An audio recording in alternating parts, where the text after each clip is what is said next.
सभी प्यारे दोस्तों को अनुसर का नमस्कार। और जैसा कि इम्पोर्टेंट क्वेश्चंस झारखंड के लिए लगातार देता रहता हूं, तो ये बहुत ही इम्पोर्टेंट वीडियो है आज की।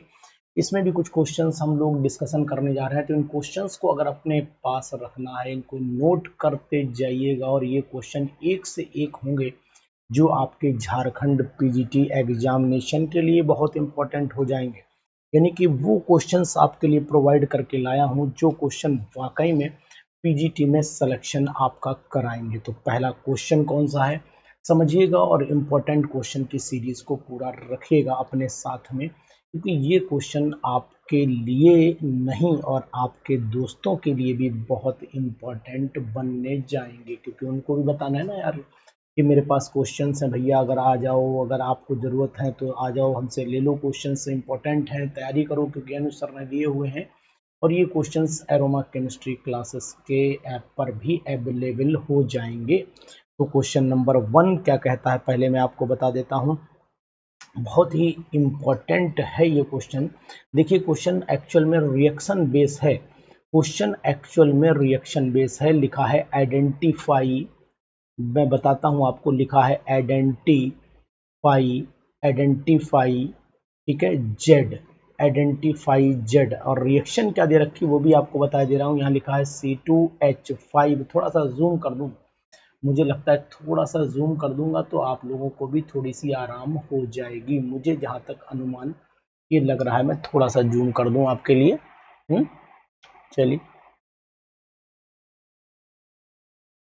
व्यू है ये, बस इतना कर देता हूं तो अब लगता है कि आपका काम हो जाएगा। यानी कि यहाँ पर मैंने C2H5 लिख दिया है, और इसके ऊपर C2H5I लिख देता हूं, और इसके ऊपर मैं डालता हूं एल्कोहलिक QH। तो यहाँ पर मैं एल्कोहलिक QH लिखे दे रहा हूं, और इसके बाद मैं X बनाऊंगा, और X के बाद मैं यहाँ से Br2 डालूंगा, और जैसे ही मैं Br2 डालता हूं तो यहाँ पर Y बनेगा, और Y पर जब केसियन डालूंगा तो फिर यहाँ पर Z बन करके आएगा। तो अब प्रोडक्ट पूछ रहा है कि आखिरकार इसका आंसर क्या होगा। ए ऑप्शन दिया है कि यहाँ पर क्या CH3 CH2 CH3 CH2 CN प्राप्त होगा।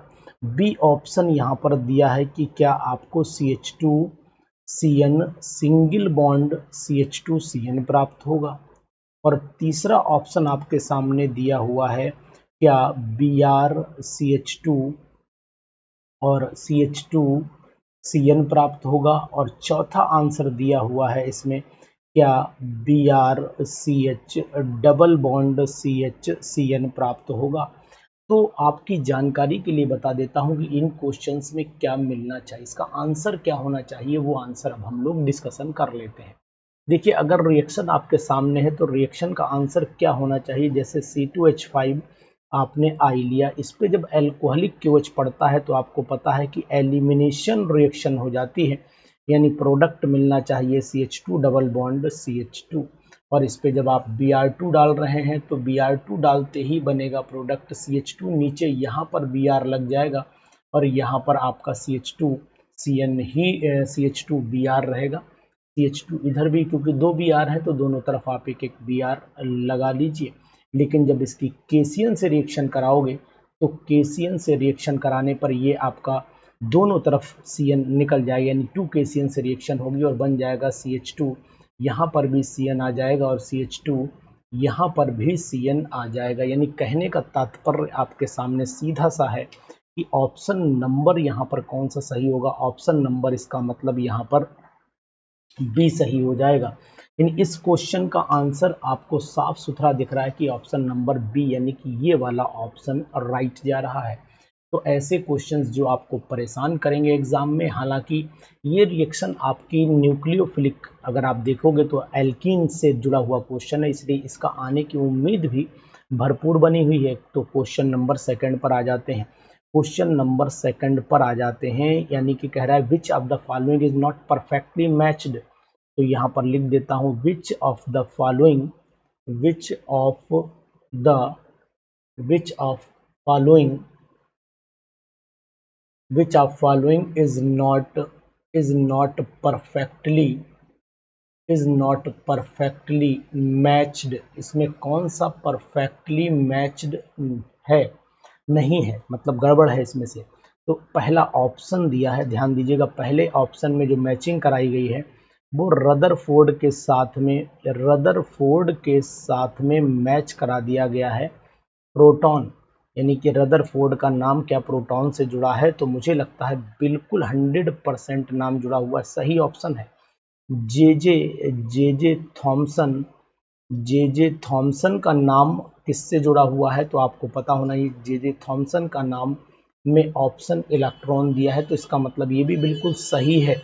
हमें ढूंढना है जो नहीं मैच कर रहा है वो, तो उसके बाद जेम्स चैडविक का नाम आता है, जेम्स चैडविक, और जेम्स चैडविक जुड़े हुए हैं न्यूट्रॉन से। तो ये तो भैया तीनों ऑप्शन बिल्कुल एक्यूरेट सही लगे हुए हैं। डी ऑप्शन और देख लेता हूँ, बोहर को जोड़ा है आइसोटोप से, तो आइसोटोप बोहर से नहीं मैच खाता है। आइसोटोप के बारे में भी रदरफोर्ड ने ही बताया था, तो इसका मतलब है फिर ऑप्शन नंबर यहीं पर यही करेक्ट परफेक्टली मैच नहीं है, तो इसका आंसर नंबर 2 आ जाइए। बहुत ही देखिए कितने बढ़िया क्वेश्चन हैं, अगर ये क्वेश्चन की सीरीज भी आप पसंद न कर पाए तो मुझे लगता है कि आपको संतुष्ट कोई नहीं कर सकता है। इसके बाद अगर हम लोग क्वेश्चन देख लेते हैं, बहुत ही इम्पोर्टेंट, देखिए मतलब क्वेश्चन की ट्यूनिंग देखिएगा। यहाँ पर लिखा है in this reaction, in this in this reaction in this reaction which catalyst is used. यहाँ लिखा है विच कैटालिस्ट इज यूज्ड, इसमें कौन सा कैटालिस्ट यूज किया गया है। रिएक्शन क्या है, CH2 लिया, यहाँ पर CH2 लिया, यहाँ पर CH2 लिया, यहाँ पर CH2 लिया, ठीक है ना, और इसके बाद यहाँ पर भी CH2 लिया, यहाँ पर भी CH2 लिया, इसको कन्वर्ट कर दिया। यहाँ ये पूछा है क्या होगा, यहाँ पर प्रोडक्ट बनाया है CH, यहाँ पर CH और डबल बॉन्ड, यहाँ CH, यहाँ सिंगल बॉन्ड CH, और यहाँ पर आपका 3H2 बन जाता है। इसके बाद यहाँ CH सिंगल बॉन्ड CH और यहाँ डबल बॉन्ड CH हो जाता है। इसका ऑप्शन नंबर 1 दिया है कि क्या यहाँ पर Al2O3 प्रयोग किया गया होगा। ऑप्शन नंबर बी दिया गया है, क्या यहाँ पर Cr2O3 यूज किया गया होगा। ऑप्शन नंबर सी दिया गया है कि क्या यहाँ पर Cr2O3 और साथ में Al2O3 दोनों को यूज कर सकते हैं। और चौथा ऑप्शन दिया, मतलब डी ऑप्शन दिया हुआ है कि यहाँ पर जिंक डस्ट कर सकते हैं। तो भाई साहब आपको मैं जानकारी देता हूँ, डबल बॉन्ड का फॉर्मेशन हुआ है, तो डबल बॉन्ड के फॉर्मेशन में इन दोनों कैटालिस्ट का यूज किया जा सकता है, मतलब ऑप्शन नंबर सी बिल्कुल एक्यूरेट है, 100% राइट है, 100% राइट है। तो इस तरीके से आप लोग बिल्कुल बेफिक्र रहिएगा, बिल्कुल बेफिक्र रहिएगा, हम आपको एकदम परफेक्ट आंसर से भी वाकिफ कराते चल रहे हैं, ठीक है ना। तो इसके बाद यहाँ पर आ जाइए, यही डबल बॉन्ड यानी कि एल्कीन बनाने में अगर हीट करते हैं तो हाइड्रोजन डिहाइड्रोजनेशन हो जाता है, यहाँ पर हाइड्रोजन रिमूव हो जाता है। क्वेश्चन नंबर आ जाइए, इसके बाद क्वेश्चन नंबर कौन सा है भैया, देख लो जरा, बात करते में क्वेश्चन फिसल गया दिमाग से। क्वेश्चन नंबर 4 की सीरीज चल रही है, क्वेश्चन नंबर 4 क्या कह रहा है वो भी मैं आपको बता दे रहा हूँ, बहुत ही इम्पोर्टेंट क्वेश्चन है। द ऑक्सीडेशन नंबर ऑफ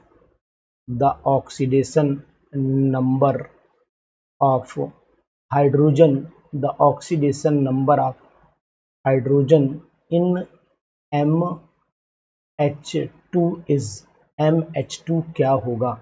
तो ए ऑप्शन में बताना चाहूँगा आपको कि प्लस का 1 हो जाएगा, बी ऑप्शन बताना चाहूँगा -1 हो जाएगा, सी ऑप्शन बताना चाहूँगा प्लस का 2 हो जाएगा, और डी ऑप्शन बताना चाहूँगा यहाँ पर -2 हो जाएगा। तो कौन सा ऑप्शन सही है। हाइड्रोजन की ऑक्सीडेशन स्टेट अगर आप निकालना चाहते हैं यहाँ पर तो क्या निकल के आएगी, तो आपको जानकारी देता हूँ, ये मेटल है, ये मेटल है। और अगर मेटल यानी MH2 मैंने लिखा है तो इसका मतलब है कि ये, इसे सपोज कर लेता हूँ प्लस, भाई ये मेटल डाई बैलेंसी वाला होगा, प्लस यहाँ पर 2x इज इक्वल टू हो गया 0, तो 2x इज इक्वल टू हो गया -2x इज इक्वल टू -1, यानी कि बी ऑप्शन इसमें सही जाना चाहिए। इस तरीके से आंसर भी देता चल रहा हूँ, बेस्ट एक्सप्लेनेशन की कोशिश भी कर रहा हूँ कि आपको एकदम परफेक्ट नेस हर क्वेश्चन में मिलती रहे, उनके जवाब प्रॉपर वे में मिलते रहें तो आपको भी अच्छा लगे, है ना, ये बात आप ध्यान दीजिएगा। उसके बाद एक बहुत ही इम्पोर्टेंट क्वेश्चन ये भी है कि जो आपके सामने रखने जा रहा हूँ, geometrical isomerism,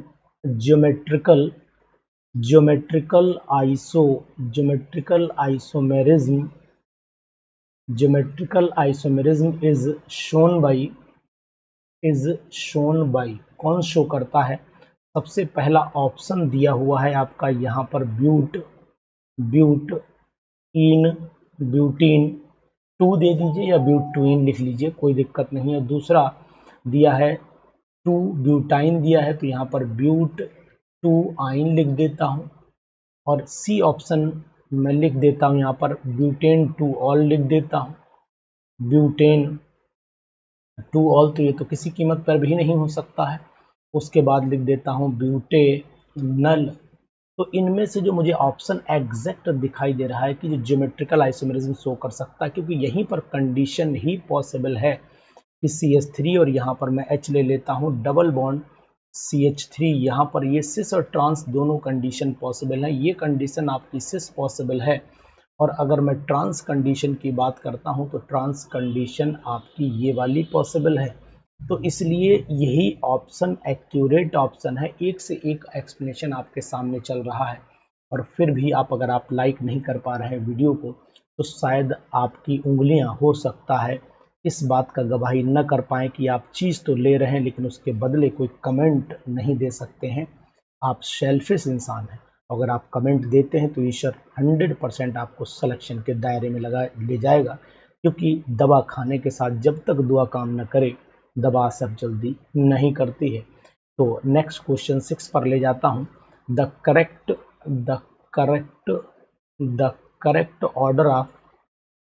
correct order of second ionization enthalpy of carbon, nitrogen, oxygen and fluorine is. तो ऑप्शन आपके सामने कौन कौन से दिए हैं वो ऑप्शन में रख रहा हूँ। कार्बन की सबसे ज़्यादा दिखा रहा है, उसके बाद नाइट्रोजन, फिर ऑक्सीजन और फिर फ्लोरीन। बी ऑप्शन की अगर मैं बात करता हूँ तो ऑक्सीजन दिया हुआ है, नाइट्रोजन दिया हुआ है, फ्लोरीन दिया हुआ है, कार्बन दिया हुआ है। सी ऑप्शन की बात करता हूँ तो ऑक्सीजन ज़्यादा, फिर उसके बाद फ्लोरीन ज़्यादा, फिर नाइट्रोजन और उसके बाद आपका कार्बन दिया हुआ है। डी ऑप्शन को अगर मैं नोट करवा पाता हूँ तो ये फ्लोरीन सबसे ज़्यादा है, ऑक्सीजन उससे कम, और नाइट्रोजन और उसके बाद सबसे कम है कार्बन। तो जानकारी के लिए आपको बता देता हूँ कि इस क्वेश्चन का जवाब क्या होना चाहिए। देखिए, सेकेंड आयनाइजेशन एंथैल्पी की बात कर रहा है।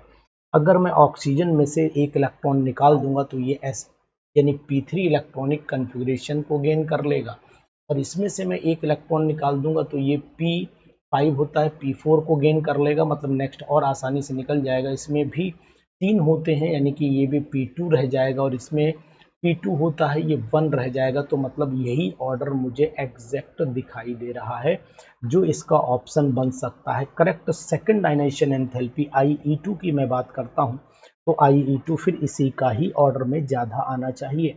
ये सब एक से एक बढ़कर के इम्पोर्टेंट क्वेश्चन है जो आपको हमेशा लेकर के जाएंगे सिलेक्शन के दायरे में। तो इसी बात पर एक जाकर के कमेंट मार दीजिए, मुझे भी लगेगा कि आपने वीडियो देखी है और आपको सिलेक्शन आपका होना चाहिए, 100% होना चाहिए। ये ईश्वर से मेरी प्रार्थना लगातार चलती रहेगी, क्योंकि हमेशा ये चीज़ ध्यान रखिए कि जब आप कुछ देते हैं तो उसके बदले आपको कुछ मिलता ज़रूर है, और जब आप कुछ नहीं देते हैं तो उसके बदले आपको मिलता भी कुछ नहीं है। ये भी तय है, टिट फॉर टैट। गॉड भी इस समय इस कंडीशन पर चल रहा है। The correct order of, next question में कहता हूँ the correct order of thermal stability, यहाँ पर लिख देता हूँ थर्मल स्टेबिलिटी, यानी कि correct order of thermal stability क्या होना चाहिए। Stability of HX hydrogen halide का ऑर्डर क्या होना चाहिए। तो पहला ऑप्शन आपके सामने दिखा रहा है HI सबसे ज़्यादा दिखा रहा है, उसके बाद HBr दिखा रहा है, उसके बाद HCl दिखा रहा है, फिर आपका HF दिखा रहा है। इसी सीरीज में अगर बी ऑप्शन पे जाता हूँ तो सबसे ज़्यादा HF दिखा रहा है, फिर HCl दिखा रहा है, फिर आपका HBr दिखा रहा है, और फिर आपका HI दिखा रहा है। सी ऑप्शन पर चले आइए तो सबसे पहले HCl सबसे कम दिखा रहा है, उसके बाद आपका HF दिखा रहा है, और उसके बाद आपका HBr दिखा रहा है, उसके बाद आपका HI दिखा रहा है, और डी ऑप्शन पे अगर जाते हो तो सबसे ज़्यादा HI दिखा रहा है, फिर आपका HCl दिखा रहा है, फिर आपका सेट कर देना पड़ेगा, यहाँ पर HCl हो गया, फिर आपका हो गया HCl कम हो जा रहा है HF से, और HF कम हो जा रहा है HBr से। तो इसमें ऑप्शन थर्मल स्टेबिलिटी सबसे ज़्यादा HF की होती है, उससे कम लाइन से ही लगी हुई है थर्मल स्टेबिलिटी, इसका मतलब बी ऑप्शन यहाँ पर एग्जैक्ट जाता है। भाई थर्मल स्टेबिलिटी उसी की ज़्यादा होगी जहाँ पर बॉन्ड डिसोसिएशन एनर्जी जो है ज़्यादा होगी, यानी सिंपल सी बात है, जिसकी बॉन्ड लेंथ कम होगी। तो बॉन्ड लेंथ आप जानते हैं, अगर ऑर्डर को जानते हैं तो ये ऐसे होता है, ये बॉन्ड लेंथ थोड़ी कम है, ये बॉन्ड लेंथ थोड़ी बढ़ जाती है, ये बॉन्ड लेंथ थोड़ी और बढ़ जाती है, और ये बॉन्ड लेंथ थोड़ी और बढ़ जाती है। तो ऊपर से नीचे आने पर थर्मल स्टेबिलिटी डिक्रीज करती है, ये ऑर्डर है। थर्मल स्टेबिलिटी यहाँ पर मैं लिख देता हूँ, थर्मल स्टेबिलिटी यहाँ पर लिख देता हूँ। क्या थर्मल स्टेबिलिटी आपकी डिक्रीज कर जाती है, इस बात का ध्यान दीजिएगा, बहुत ही इम्पोर्टेंट है ये सीरीज, और इस सीरीज को आपको बिल्कुल भी भूलना नहीं है, किसी भी कीमत पर नहीं भूलना है। ध्यान दें, थर्मल स्टेबिलिटी यहाँ पर डिक्रीजिंग ऑर्डर में है, डिक्रीजिंग ऑर्डर में है, तो सबसे हाई उसी की होगी जो मैंने अभी आपको बताई है। क्वेश्चन नंबर 8 पर आ जाइए, क्वेश्चन नंबर 8। ठीक है, एक एक क्वेश्चन आपके लिए धारदार लेकर के आया हूँ, हर क्वेश्चन में अपनी एक धार है, और वो धार आपको दिखाई दे रही होगी। नोट करते जाइए, आपको आराम रहेगा। अगर आप नोट नहीं करेंगे तो फिर दिक्कत हो सकती है, दिक्कत हो सकती है, इस बात का ध्यान दीजिएगा। और ये क्वेश्चन वाकई में यार हिला करके फेंक देगा। द प्रोसेस यूज्ड इन, यहाँ पर लिख देता हूँ, the process used in, the process used in conversion of, process used in conversion of ट्रायोलीन, ट्रायोलिन है ना, ट्रायोलिन को कन्वर्ट करना है टू ट्राइस्टरीन, ट्राइस्टरीन में कन्वर्ट कर देना है। इज, ये क्या कहलाता है, ये प्रोसेस क्या कहलाता है, तो आपको पहला ऑप्शन दिखा रहा है, ये हाइड्रोलिसिस दिखा रहा है। पहला ऑप्शन आपको हाइड्रोलिसिस दिखा रहा है, दूसरा ऑप्शन आपके लिए हाइड्रेशन दिखा रहा है, हाइड्रेशन दिखा रहा है, तीसरा ऑप्शन आपके लिए हाइड्रोजिनेशन दिखा रहा है, हाइड्रोजिनेशन दिखा रहा है, और चौथा ऑप्शन आपके लिए ये दिखा रहा है डिहाइड्रोजिनेशन। तो यहाँ लिख देता हूँ डिहाइड्रोजिनेशन दिखा रहा है। तो भाई साहब आपके लिए मैं बिल्कुल सत्यता की जानकारी बता देता हूँ कि पानी पी लूँ, आप आंसर ढूंढिए कि आखिरकार इसका आंसर क्या होगा। मैं जब तक बस 2 घूंट पानी के लगा लेता हूँ, आप जब तक आंसर की तलाश करिए कि आखिरकार इसका आंसर होना क्या चाहिए।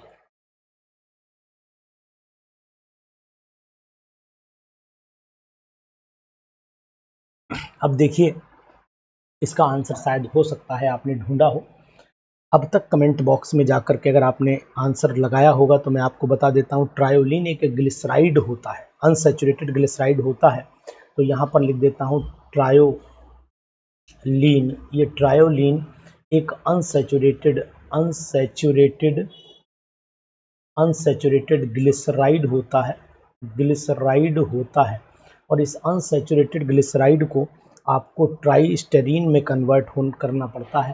तो यहाँ पर लिख देता हूँ ट्राई, STEAR, ऐसे भी लिखते हैं कुछ लोग। स्टेरीन की स्पेलिंग अगर आप लगती है तो ऐसे भी लिखी जाती है। आपको यहाँ पर स्पेलिंग में अगर कुछ फॉल्ट लग रहा है तो मैं इसको करेक्ट भी किए दे रहा हूँ, जिससे कि आपके मन में ये डाउट ना रह जाए। तो यहाँ पर लिख देता हूँ स्पेलिंग ट्राइस्टीयरिन, ट्राइस्टेरिन इज क्या कहलाता है। अब एक चीज़ और नोटिस कर लो भाई, ट्राइस्टेरिन ये है, और ये वाला कंपाउंड जो है वो सैचुरेटेड है।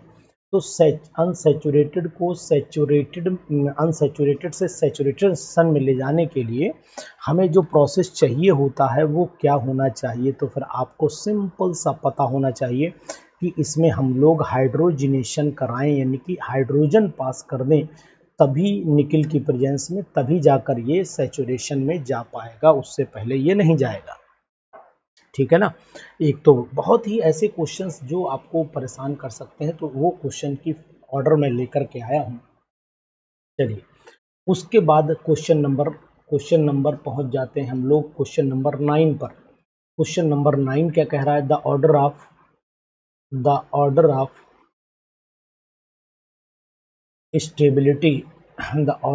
स्टेबिलिटी ऑफ एल्कोहल्स इज, कौन सा ऑर्डर होना चाहिए अल्कोहल का? नंबर 1 ऑप्शन आपका दिया है propanol greater than, less than दिखा रहा है, सॉरी, लेस देन आपका दिखा रहा है ये लेस देन ब्यूटेनॉल, और उसके बाद फिर ग्रेटर देन का साइन लगाया इन्होंने। ग्रेटर देन, पेन भाई साहब आप किधर जा रहे हो, तो आप भी इधर ही रहो ना। यहाँ पर ग्रेटर देन का साइन है, ग्रेटर देन पेंटेनॉल, तो इसका मतलब ये हो गया कि एक तो ऑप्शन ये है। दूसरा ऑप्शन क्या है? दूसरा ऑप्शन है आपके लिए propanol greater than butanol greater than pentanol. ठीक है ना, इस बात का ध्यान दीजिए। एक ऑप्शन आपके सामने ये है। उसके बाद तीसरा ऑप्शन आपके लिए रखा गया है प्रोपेनॉल, फिर है आपका ब्यूटेनॉल, और फिर है आपका लेस देन में पेंटेनॉल। फिर फोर्थ वाला हो जाता है ऑप्शन आपके लिए प्रोपेनॉल बराबर है ब्यूटेनॉल के, जो बराबर है पेंटेनॉल के। तो ये तो ऑप्शन होगा ही नहीं। ऑप्शन इसमें जो मुझे एग्जैक्ट दिखाई दे रहा है, प्रोपेनॉल, जितना कार्बन की चेन बढ़ती चली जाएगी उतनी ही स्टेबिलिटी डाउन होती चली जाती है, तो इसका मतलब सेकंड ऑप्शन आपका सही होना चाहिए। ठीक है ना। Order of stability of alcohols in water और बढ़ा लो तो मतलब आपको क्वेश्चन अधूरा नहीं दिखाई देगा, नहीं तो आप सोचोगे किस में कंडीशन में है, वाटर में घुलने की कंडीशन में है, तो इसलिए फिर प्रोपेनॉल, ब्यूटेनॉल, पेंटेनॉल आपके सामने एग्जैक्ट आ जाएंगे। इसके बाद अगर हम लोग इलेक्ट्रोकेमिस्ट्री से जुड़ा हुआ एक क्वेश्चन यहाँ पर दाग देते हैं, और ये क्वेश्चन नंबर 10 है। आपसे पूछा है कि CrO5 में Cr की ऑक्सीडेशन नंबर क्या होगी? ऑक्सीडेशन नंबर क्या होगी? तो फिर आप जान लीजिए कि इसकी ऑक्सीडेशन नंबर का जो ऑप्शन दिया है, एक तो प्लस का 10 दिया है। इसका आंसर आपको बताना है, इसलिए मैंने इसे हिंदी में लिखा है, बी ऑप्शन है। उसके बाद सी ऑप्शन में आपका +3 दिया है, और डी ऑप्शन में आपका +2 लिखा है। इसका आंसर क्वेश्चन नंबर 10, तो आप सीधा सा जवाब लिखिएगा कि सर CrO5 में Cr की ऑक्सीडेशन स्टेट ये है। ऐसे नहीं कि 10 का ये लिख दोगे तो समझ में भी नहीं आएगा, क्योंकि बहुत सारी वीडियोस बनती रहती हैं। क्या आंसर होगा मुझे उस समय याद भी नहीं होगा कि लेकिन अगर आप लिख दोगे सर CrO5 में Cr की ऑक्सीडेशन या oxidation number of Cr in CrO5 is this, तो मैं खट से पिकअप कर लूँगा कि ये वही क्वेश्चन था। ठीक है ना। तो इसलिए आप ध्यान दीजिए, आपके लिए एक क्वेश्चन होगा, मेरे लिए 1000 हो जाते हैं, इसलिए ये दिक्कत रहती है। उसके बाद पूछा गया है क्वेश्चन कि which one of the following does not represent which of the following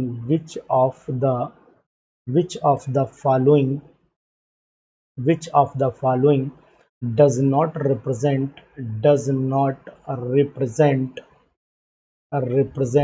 Arrhenius equation,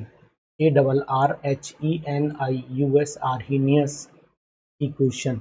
यहाँ पर ऑप्शन नंबर ए आ जाएगा कि k इज इक्वल टू, आप मान लीजिए ए की पावर -EA अपॉन RT, तो ये तो रिप्रेजेंट करती है भाई, ये तो गलत हो ही नहीं सकती। फिर लॉग के बेस में E है, k is equal to log के बेस में E, A minus E A upon R T, A की क्वेश्चन ये हो जाती है।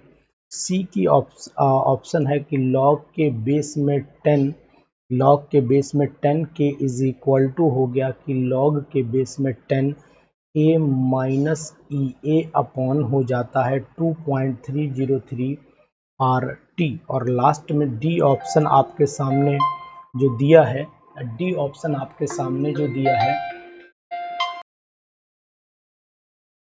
तो क्वेश्चन हमारे सामने ये था कि आखिरकार इसका आंसर क्या होगा। तो एक ऑप्शन और लिख देता हूँ। वैसे ऑप्शन आपको इन 3 में मिल जाना चाहिए, लेकिन एक ऑप्शन और लिखूंगा। कारण ये है कि ऑप्शन अभी तक तो मुझे सब सही दिखाई दे, गलत ऑप्शन नहीं मिल रहा है। तो ए ई की पावर जाना चाहिए माइनस आर टी, तो यही ऑप्शन गलत है। यहाँ पर ऑप्शन नंबर आपको मिल चुका है, यानी कि कौन सा ऑप्शन आपको गलत लग रहा है, तो ये डी ऑप्शन यहाँ पर 100% गलत हो जाता है।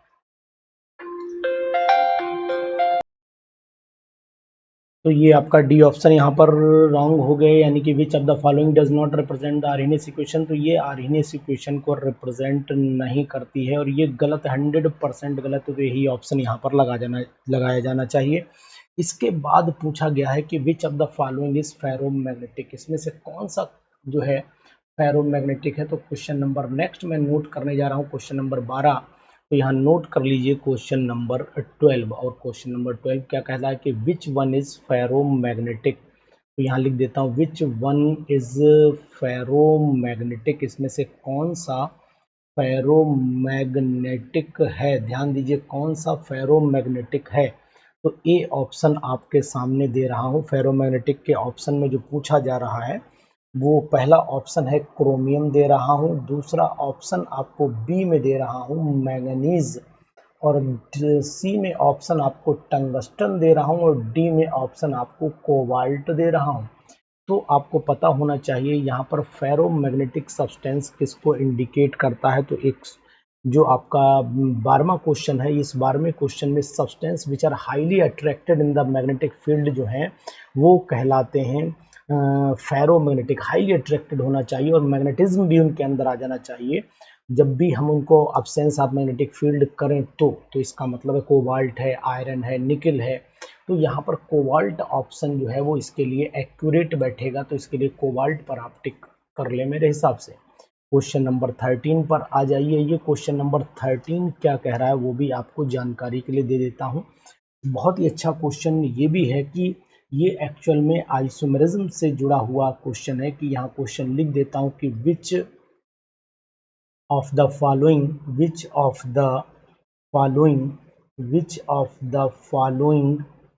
is not a nitro derivative. इसमें से कौन सा नाइट्रो डेरिवेटिव नहीं है, इस बात का ध्यान देना। तो ए ऑप्शन जो दिया है वो C6H5NO2, तो ये तो नाइट्रो डेरिवेटिव दिखाई दे रहा है। दूसरा ऑप्शन दिया है CH3CH2ONO, ये भी नाइट्रो डेरिवेटिव दिखाई दे रहा है।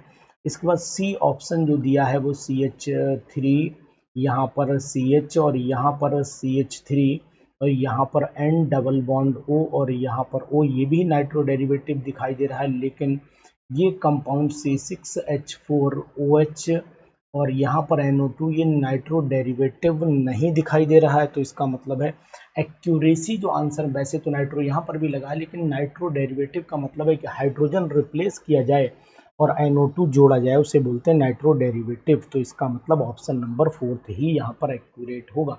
इसी सीरीज को कंटिन्यू करने के लिए हम और भी क्वेश्चंस लगातार आपको दे रहे हैं। तो क्वेश्चन नंबर 14 पर चले आइए। क्वेश्चन नंबर 14 ये भी बहुत ही इम्पोर्टेंट क्वेश्चन है और ये क्वेश्चन एक्चुअल में लिया गया है कोऑर्डिनेशन केमिस्ट्री से। और कोऑर्डिनेशन केमिस्ट्री से क्वेश्चन क्या कह रहा है कि सुनिएगा, द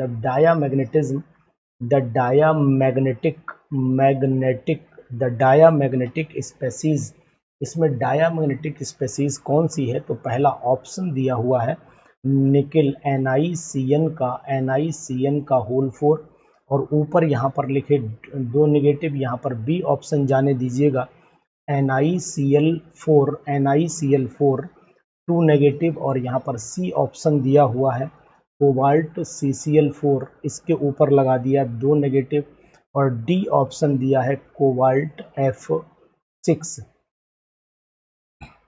यहाँ पर आ जाइए, यहाँ पर F6 दिया हुआ है, यहाँ पर 2 नेगेटिव। तो इस तरीके से इसमें ऑप्शन है। तो मैं आपको बताना चाहूँगा यहाँ पर paired electron strong field ligand केवल यही और यही स्ट्रॉन्ग फील्ड लिगेंड आपका जो है वो ये CN जो है वो कैसा है, स्ट्रॉन्ग फील्ड लिगेंड है, और इसकी वजह से ये पेयरिंग कराएगा, और जब पेयरिंग कराएगा तो इसका मतलब ये हुआ कि ये फिर डायामैग्नेटिक हो जाएगा। और लास्ट क्वेश्चन आज का, लास्ट क्वेश्चन क्या कहता है वो भी मैं आपको बता दे रहा हूँ। 14वां यानी कि 15वां क्वेश्चन आपके स्क्रीन पर दिखा रहा हूँ। ये 15th जो क्वेश्चन है ये एक्चुअल में ऑर्गेनिक केमिस्ट्री का है, और ये ऑर्गेनिक केमिस्ट्री का क्वेश्चन क्या आपको समझाने की कोशिश करेगा वो आपको मैं बताने की कोशिश कर रहा हूँ।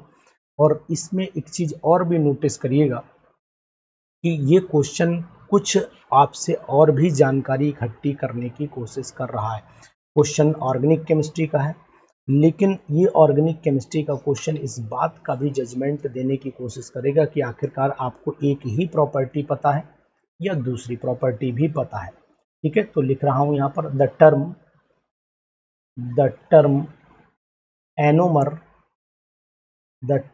Anomers of glucose, the term anomers of glucose refers to number 1 option दिया है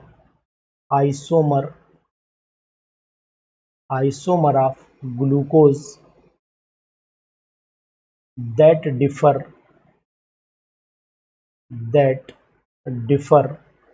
in configuration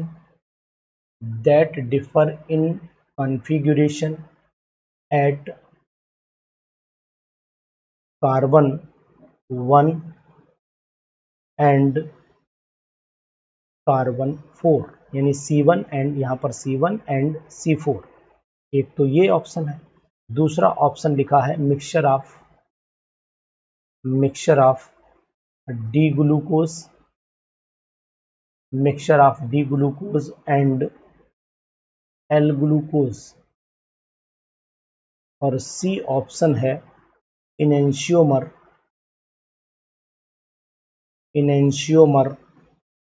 ऑफ ग्लूकोज, और डी ऑप्शन आपके सामने है isomer of glucose that differ in configuration